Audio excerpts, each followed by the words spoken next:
How to flip real estate contracts. This is a question asked frequently by new investors as it presents the path of least resistance in getting started making some money in real estate without the need for a real estate license even. And as intriguing and as exciting as it may sound, however, there is still a relative level of risk and margin for error. And I'm going to cover what you need to know before you pull the trigger. You ready? Let's go.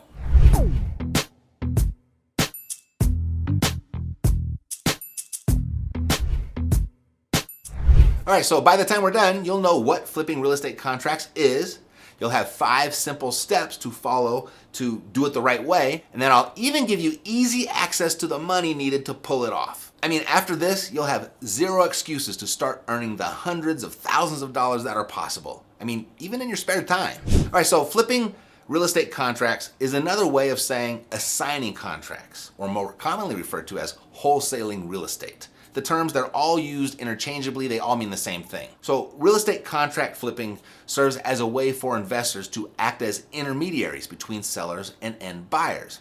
And generally, it works like this. Instead of entering a written agreement with a seller with the intention to purchase their property, you would enter this agreement with the intent of finding a second buyer that will ultimately purchase the property. So you'd be compensated by that second buyer for finding them the deal and assigning the contract to them. That's a really important distinction to make if you're going to be the contract flipper. The seller isn't selling the property essentially to you, but rather awarding you the rights to buy the property, of which you then have the ability to sell those rights. So today's wholesalers, they sign a contract that says that they have the right to purchase the property in return for what is typically referred to as equitable interest in the property. And I'll break it down how it works in 5 steps for you, as if you are going to be the contract flipper. You're going to be flipping the contract. So step 1, find a property. Specifically, you're looking for a motivated seller, someone who needs to sell their property as opposed to somebody that wants to sell. You know, what may cause a seller to need to sell?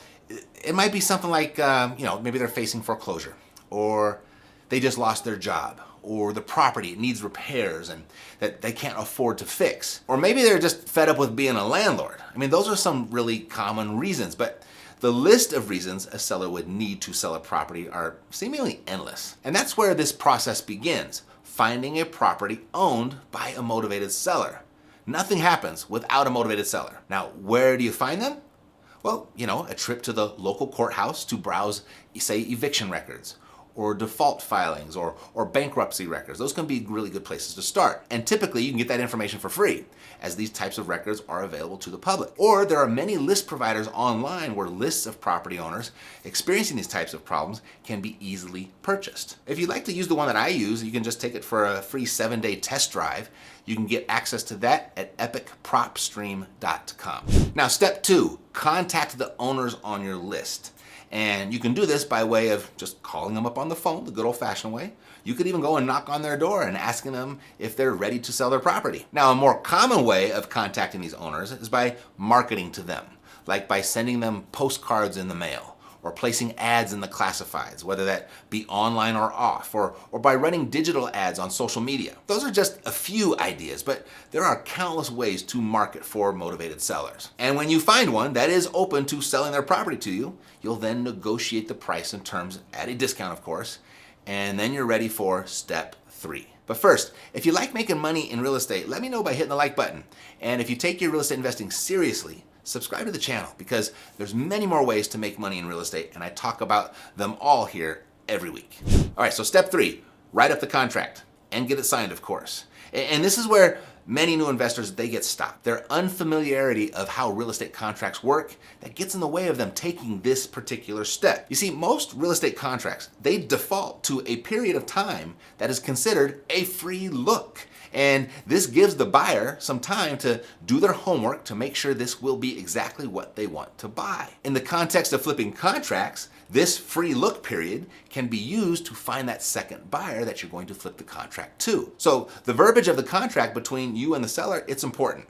There should be no room for interpretation or ambiguity. The act of assigning a contract needs to be purposeful and deliberate. And here's the deal. All purchase and sale agreements, by default, can be sold to another party unless specifically stated otherwise. But double check yours. it is essential to make sure the contract states your exact rights to assign your contract to someone else. In the beginning, it makes good sense to hire an attorney versed in these types of real estate transactions to ensure that you're covered. But once you've got your contract that protects you and gives you the right to flip the contract, you won't need an attorney for this purpose again, because you can use the same contract over and over and over. Now, step 4, find a buyer. So today's experienced contract flipping investors begin with the end in mind. More specifically, they'll have a buyer or multiple buyers lined up before they even sign a contract with a seller. That way, they'll already know how the deal is expected to unfold. Most wholesalers, for that matter, compile what's known in the industry as a buyer's list. As its name suggests, a buyer's list is a list of buyers, potential buyers. And contrary though to popular belief, a buyer's list is not an essential ingredient to flip real estate contracts. It certainly makes it easier, but it's not essential. The essential ingredient is finding good deals that others want to buy. And if you focus on that, you'll find that there is no shortage of buyers in the market.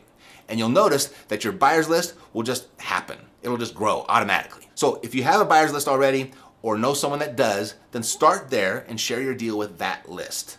But if you don't, just advertise your deal in the classifieds. Craigslist still works very well for this. Share it on social media, specifically investor groups like on Facebook or in the Facebook marketplace. If you have a good deal under contract, you typically won't have to do much more than that. But you can also attend Real Estate Investor Association meetings to share your deal. You can share it with local real estate agents. You can post bandit signs in the area. I've found buyers for my deals with every single one of those suggestions. If you've got a good deal, finding buyers is pretty easy these days.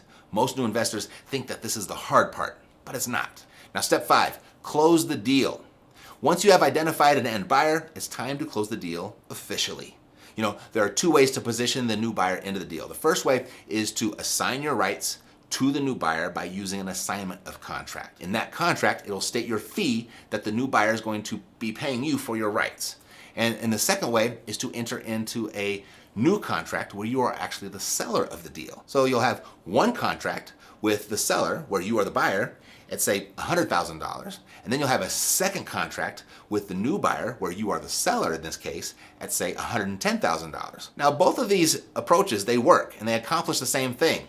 And once you have one of those in place, you'll just connect with a closing agent. It could be an escrow officer, a title agent, or a real estate attorney, and that's going to depend on which state that you live in. But just tell your closing agent what you'd like to have happen, and then they'll take it from there. Then all you're really doing is, you're primarily waiting for the title search to be completed, of which will reveal any potential ownership disputes, any liens and or judgments. And within a week or 2, you should know if title is clean and whether or not the final sale can go through. And when it does, that's the point at which you will receive your assignment fee, or the spread that you created for yourself between the 2 contracts. That's how you get paid by flipping real estate contracts. And this was a very general overview of how flipping real estate contracts works. I get it, there's lots of questions potentially, there's lots of details that aren't really there. But if you'd like to go deeper into detail, I created a free 30-minute training just for you and how to access an unlimited amount of money to pull as many of these things off as you can. And that training is at mattsfreetraining.com. Historically, money hasn't been needed by the contract flipper to put these deals together, but more and more closing agents are becoming resistant to this practice of flipping contracts, and more states are starting to draft legislation to make it more and more difficult to pull off. So it's becoming more and more necessary to bring some money to the table to do these types of deals. But not to worry, it doesn't have to be your money, and that's why I show you in this contract flipping training how to access an unlimited amount of money so that closing agents or laws won't get in the way of you flipping as many contracts as you want. So get the details at mattsfreetraining.com. It's free, as the link says. So how much can you make flipping real estate contracts? Well, there are no limits to the amount of money that you can make from flipping these real estate contracts. One of my clients in St. Louis is earning $250,000 per month just flipping contracts. But here's what it takes. Like him, you'll have to sift through numerous deals to find the right contracts to represent. And this can take up a significant amount of time, especially while you hone in on your search criteria and negotiating skills. The amount of money that you can make will be a direct reflection of the difference between how much the contract costs to buy and how much you can sell it for at the end. This difference can vary from deal to deal, from like $5,000 to $500,000. It all depends on the types and sizes of the deals that you pursue. And creating a reputation in your community for finding good deals and building a relationship with other real estate investors, that's going to be key to your long-term consistent success. So when it comes down to how much you can earn, the sky is the limit. And if you'd like to tap into this and do this for real, get started at mattsfreetraining.com. That's all for now. Thanks for watching. I'll see you soon.